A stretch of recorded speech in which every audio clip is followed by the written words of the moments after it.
করতে পারলে না? এদিকে আমার ফ্যামিলি আমাকে বিয়ের জন্য জোর দিচ্ছে, আমি কি করব? আনা, আমি তো চেষ্টা করছি চাকরির জন্য, ইন্টারভিউ দিতে দিতে ক্লান্ত। চাকরি হলে আমি নিজে গিয়ে তোমার ফ্যামিলির সাথে কথা বলবো।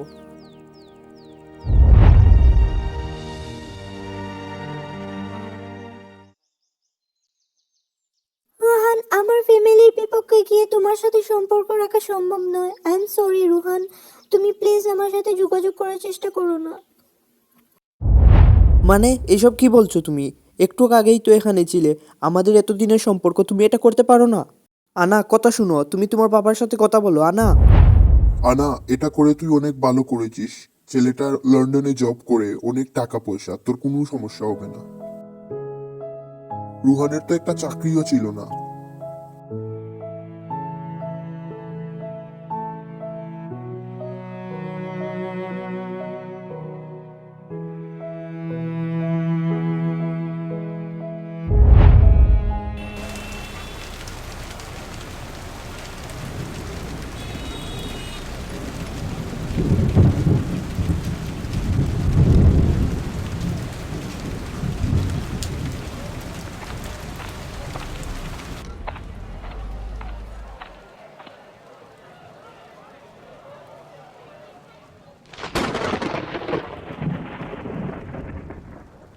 হেই রোহান, কেমন আছো? ভালো আছো?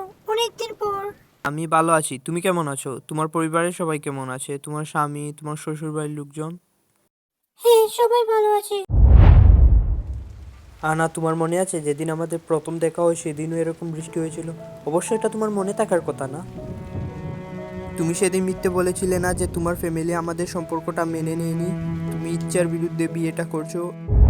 আই এম সরি রোহান, আসলে তখন তো তোমার চাকরি ছিল না, আর অনেক ধনী পরিবারের ছেলে ছিল, লন্ডনে চাকরি করতো, আর সে কারণেই এটা করেছি। I am sorry.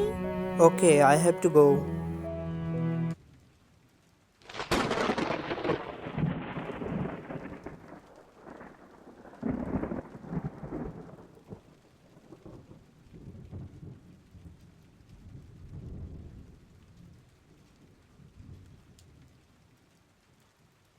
রোহান, তুমি কি এখনো আমায় ভালোবাসো?